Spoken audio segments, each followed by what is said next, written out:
Before the school can bill a single student, it needs to define exactly what it charges. That is the job of fee structures.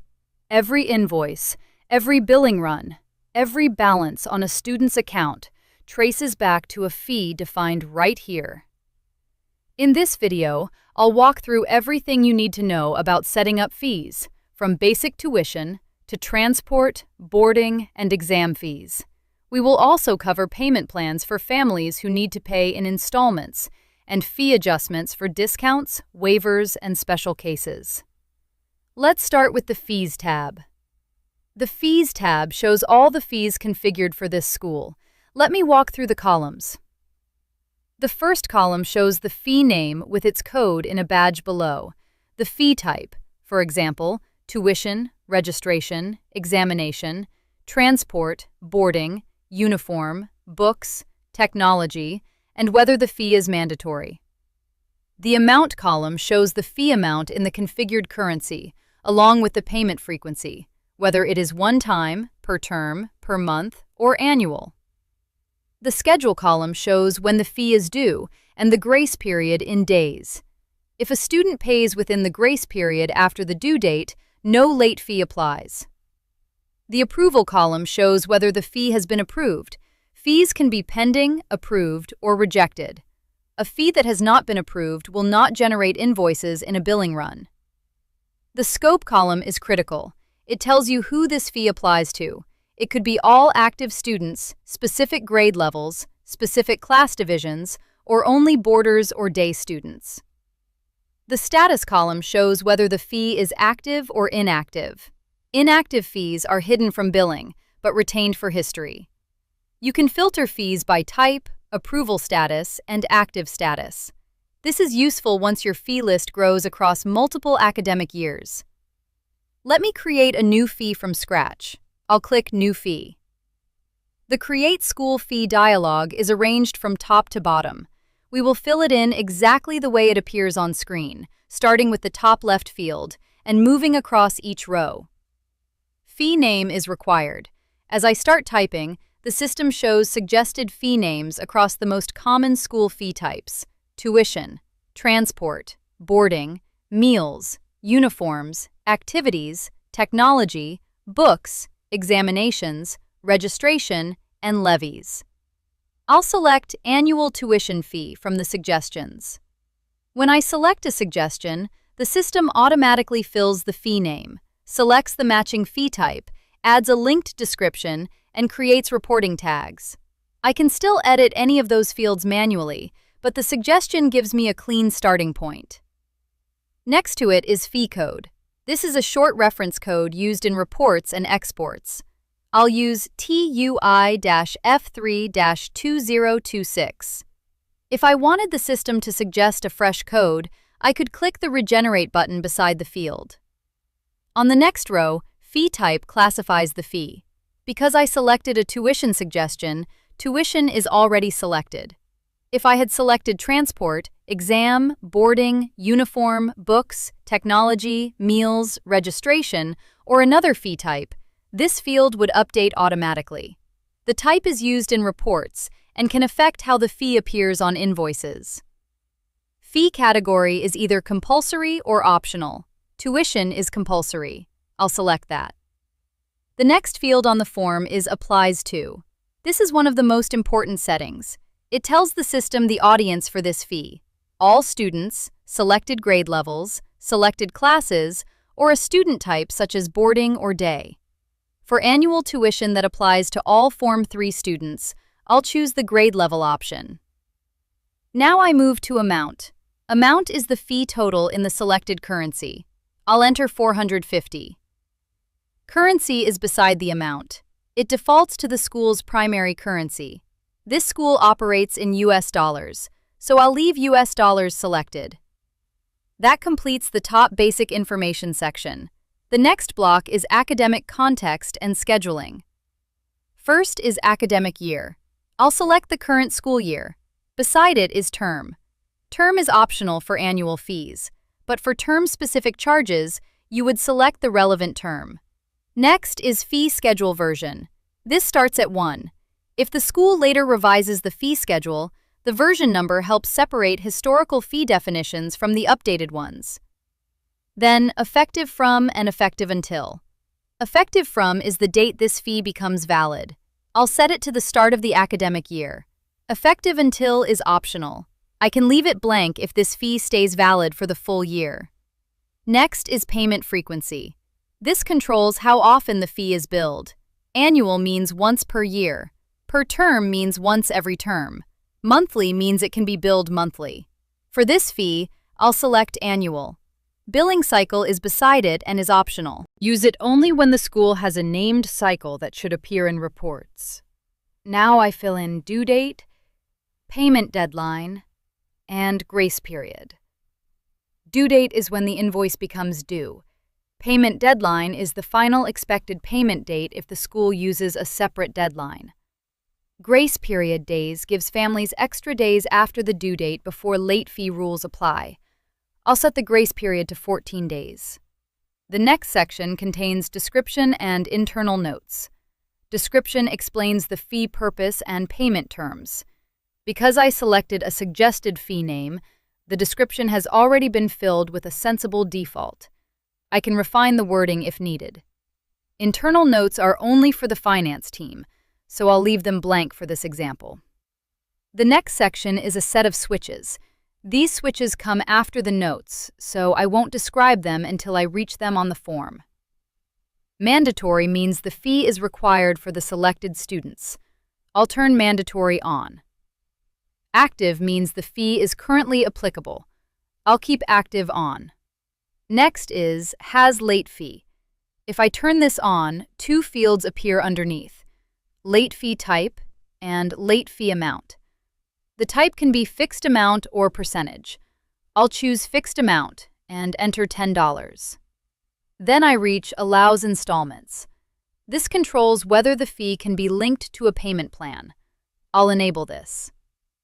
If there is an installment template reference, I can enter it in the field that appears. Below the switches, the form gives me the detailed targeting fields. Because Applies To was set to grade level, I'll select Form 1 in grade levels. Class is optional if I want to narrow the fee further to specific class divisions. Student type is optional for day, boarding, or similar categories. Tags are comma-separated labels for reporting. The suggestion already added tags such as tuition, academic, and annual. I can add more, such as senior, if I want a more specific reporting label. The last field before the footer is approval status. New fees usually start as pending because a second authorized user should review the amount, scope, and dates before billing can use it. I'll leave it as pending. I'll click Create. The fee is now created with a status of pending approval because this school requires fee approval before billing runs can use it. The fee appears in the list with an approval status of pending. A user with approval authority needs to review and approve it before billing runs can use it. I have approval permissions, so I can approve directly. I'll click the context menu and select Approve. The status changes to Approved, and the fee is now active and available for billing runs. In a real school, the person creating fees and the person approving them are usually different users. This is a basic financial control. Now let's look at payment plans. A payment plan does not change the total fee amount. It defines a schedule for paying it in installments. The list shows plan name, code, payment frequency, total number of installments, default deposit percentage, which fees it applies to, and its status: draft, active, or archived. Let me create a payment plan. I'll click New Payment Plan. The dialog opens on the Basics tab. I'll fill this tab from top to bottom. First row, plan name and plan code. I'll name this 3-term tuition plan and use code PLAN-TERM-3. If I don't want to invent a code manually, I can use the Auto-Generate Code button under the code field. Second row, payment frequency, total installments, and default deposit percentage. I'll choose per term, set total installments to 3, and set default deposit percentage to 30. Third row, grace period, plan status, and approval status. I'll set grace period to 7 days. Keep plan status as draft while I configure it, and leave approval status as pending until it is reviewed. Below that is description and the default plan switch. Description explains the plan's intent. Default plan makes this the default installment schedule for newly enrolled students when appropriate. Next, I move to the Applicability tab. This is where I link the plan to fees and student groups. At the top is Applicable Fees. I'll add the annual tuition fee I just created. A single plan can cover multiple fees, and selected fees appear as removable badges below the combo box. Below that are student types. I can choose whether this plan applies to day students, boarding students, or other configured student categories. If the plan should be available broadly, I can leave this unrestricted. Now I move to the Installments tab. This tab is the inline schedule editor. It supports templates, auto-splitting, and drag-and-drop reordering. Installment 1, First Term Payment. Due date, February 1st. Percentage, 40%. This includes the deposit plus the first term portion. Amount auto-calculates from the percentage. Installment 2, Second Term. Due date, May 1st. Percentage, 30%. Installment 3, Third Term. Due date, September 1st. Percentage, 30%. The percentages must add up to 100%. The system validates this before saving. I'll save the plan. It is now in draft status. When ready, I can activate it, which makes it available when billing runs use this fee. The third tab is Fee Adjustments. This is where individual student-level modifications to fees are managed. An adjustment is different from a fee. It modifies an existing fee for a specific student. Common examples are sibling discounts, staff-child discounts, scholarship waivers, and late payment surcharges. The list shows the student, adjustment type, amount, effective date, reason code, and approval status.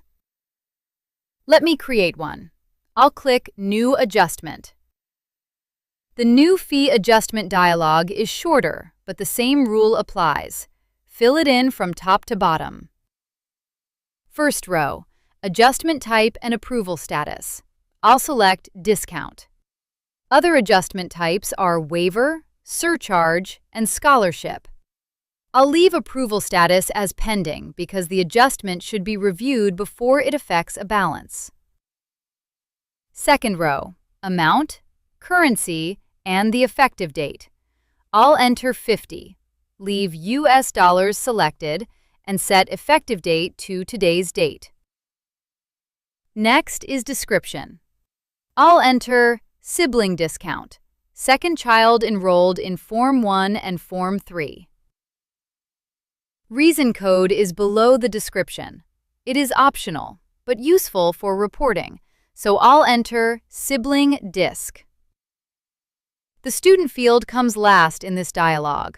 I'll search for the student by name or student number and select the correct record. Created. The adjustment is now pending approval. Once approved, it will be applied against the student's invoice for the relevant fee, reducing the balance owed. Let me summarize the 3 components of the fee structures page. Fees define what the school charges: the name, type, amount, currency, frequency, and scope. They require approval before being used in billing runs. Payment plans define how a total fee can be paid in installments across a term or year. They set the schedule, deposit, and percentages per installment. Fee adjustments handle student-specific modifications, discounts, waivers, surcharges, and scholarship amounts that differ from the standard fee. They also require approval. With fees set up, we are ready to generate invoices. In the next video, we will cover billing runs and the invoice lifecycle. How to go from a fee definition to a delivered invoice for every student in a class.